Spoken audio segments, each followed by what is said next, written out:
Yesterday was a day of high transfer intrigue. It got very interesting. In many respects, I threw a little transfer tantrum. You ever thrown a transfer tantrum? I bet you bloody have, haven't you? Right, listen, I'll tell you what happens. I've been spoilt, you see. That's my problem. I am that spoilt kid who's had too much at Christmas, and then I'm kicking off because there's nothing left under the Christmas tree. Such has been the amount of signings that we've made in this transfer window. We've had 8. And I'm thinking, well, do you know what? Why can't I have 9, 10? And where's number 11? I want them, and I want them now. It's like, what's her name off of Willy Wonka? Anyway, we digress, of course. The news was that the deal for Carlos Soler had been done. Agreements had been made. It's what we were told. And we were told it by the French press and the Spanish press, right? He's at Paris Saint-Germain. The deal had been done between West Ham and PSG. We got good relations with that club, as we've covered before. The agreement was done between the player and West Ham. It's go. And by the way, we were told, and this is still the case as I understand it, that don't worry, it's a buy now, pay later type of deal, right? I bought my vacuum cleaner in exactly the same way. No problem. Pay at some other time, right? And I thought that was going to be enough to get the deal over the line. In fact, that's what we were told. That's what the press were telling us. Because West Ham haven't got much money, as you'd understand, we spent a lot, we're deferring the payments. However, the news came out later on that no, this deal is, whilst the deal is done, it's on hold. It's in limbo, it's in quarantine. The deal's in quarantine, basically. And the reason is we're waiting for some names to go out. It's not even names, to be fair. Lucial's leaving. That's not the name you need, because you know what? He don't earn enough money. Although we've made a tidy little profit on that, actually. We bought him for free, and it looks like he's going to leave on a loan to Corinthians with an obligation to buy for £4 million. That ain't bad. He didn't really feature. He wasn't really good enough for the first team. I saw him play the other night at Reading in the Bristol Street Motors whatever tournament at the Select Car Leasing Stadium. There you go. Now there's a title for you. He was all right, actually. He was pinging around a load of long balls and all the rest of it. But anyway, he's off ski. We need big wages off the payroll, basically. And what does that mean? It puts pressure on Danny Ings. Kurt Zouma is big wages, but whilst he had interest from the UAE Pro League, he didn't pass his medical. So no medical, no deal. He's not.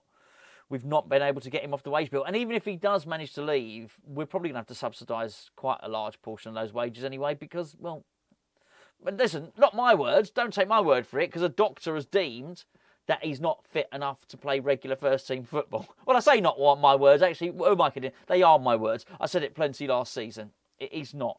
So because of that, a rival club's not going to take on all these wages. We'll have to pay some. So it doesn't really help us. It puts the pressure on Danny Ings. Danny Ings needs to go. Now, it's not, as he gets reported all the time of being on 125 grand a week. I don't think he is. I think if he starts and scores, I think he gets 125 grand a week. But he is on about 80 grand a week, which is a significant amount of money. Danny don't want to leave. You've seen him in all the videos. He's having the time of his life. He's picking up 80k a week. He's got a brand new Barnet. He's in all the West Ham videos. He's laughing and joking. He's best pals with Aaron Cresswell now. Life is good. He was even offered the chance to go back down to Southampton, reportedly. And he said, don't worry about it. He's a local. He's from Winchester. It's only round the corner, more or less. No, he's gonna leave it. First team football. Who needs that, right? So he's sort of happy biding his time, and I think he thinks, well, you know what, I might get off the bench once in a while. He's happy with that. It don't suit West Ham, and because of that, we're in a sort of transfer limbo. Knife for Gerd would be good to get off the payroll, but no one's interested in him. Maxwell Cornet, does it free up enough? I don't know. So the signing's there. The signing's ready. But it's, as I say, it's on hold. Julian Lopetegui, in his pre-match press conference, said, well, we could bring some players. He said what you'd expect a manager to say. I don't want to talk about it. I don't want to talk about it. I'm focused on the Crystal Palace game, and I say all that stuff. I'm only concentrating on the players that I've got here. But whilst he was saying all that cliched stuff, he did also say, yeah, look, some players could leave and some players could come in. We also got the board saying that. Top sources at the club are also saying players can come in. So we know it's the case. We think there might be another 2, but there's a bottleneck. There's a blockage. We got constipation. We have got constipation. We need something to unblock. We need to eat a load of dates, quite frankly. I think we need to eat a load of fruit because we've just got this big block. There's one. I'm not going to go in. I was going to get more graphic than that. That wouldn't be nice, would it? I'm not going to get more. I'm going to be no. I'm going to play it straight now. I'm not going to be no. I'm not going to be disgusting. We need to get rid. Need to get rid of the backlog. We need to get rid of the bottleneck. Get some players out. Otherwise, old Carlos Soler, he won't be coming in. How do you think he feels? He's got his bags packed and everything. Got his factor 50, ready to come to East London and all the rest of it. He's ready to go. If we don't sign him, apparently we might be signing someone called Hayden Hackney. That's a great name. That is a better name than Carlos Soler, I think. He plays for Middlesbrough. Good player, apparently. Not going to pretend to know too much about him, but he's got a great name. We were linked with him I think it was last winter window, actually. So apparently if we don't get Soler, we get him, but we're going to need money for him. But I think the Soler deal is, whilst it's an obligation to buy the first year as a loan, we do have to end up paying Paris Saint-Germain sort of 21 million euros or something like that. But they want him gone. They want to make, they're not skint. They got all the money in the world, don't they? They literally do have all the money in the world, but they can't spend it because, you get put on the naughty step for spending money in football these days, don't you? And there was one other. Oh, that was it. I don't know if this might have passed you by.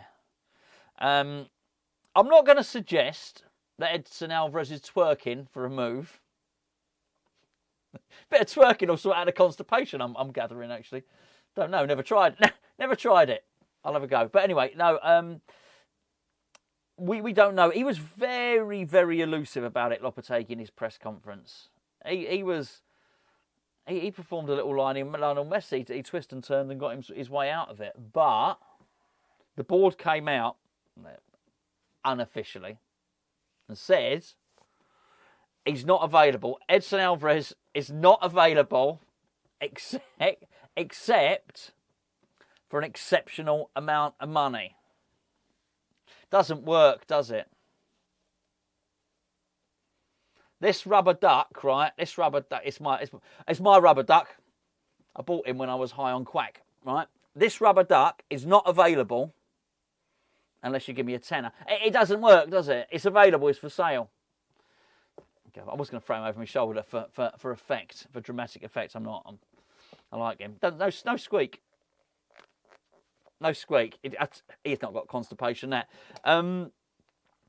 I think it sends a little bit mixed messages. He's not for sale, but if you give us enough money, he's for sale. I don't know. Look, he's going to be really important. Do we need him? Well, it depends what we want to do. If we're thinking this season we're going to try and push for Europe, qualify for Europe, we're going to need him, aren't we? He's an important player, integral part of Lopetegui's squad. We keep hearing he's really important to Lopetegui. One of the first players that Lopetegui spoke about was Edson Alvarez when he did his first ever press conference. Seems a long time ago now, doesn't it? I think it's a weird one. We heard, because he got injured playing in the Copa America for Mexico, played against Jamaica, got injured. We thought he was out until September, basically, until after the international break when we play Fulham, 14th of September. I think that's the date. But there's been little leaks, little bits and pieces of him coming out. He might be back. He doesn't have to be back, though, does he? He doesn't have to be back for other clubs to be in and interested in selling him, because that's what Fabrizio Romano said.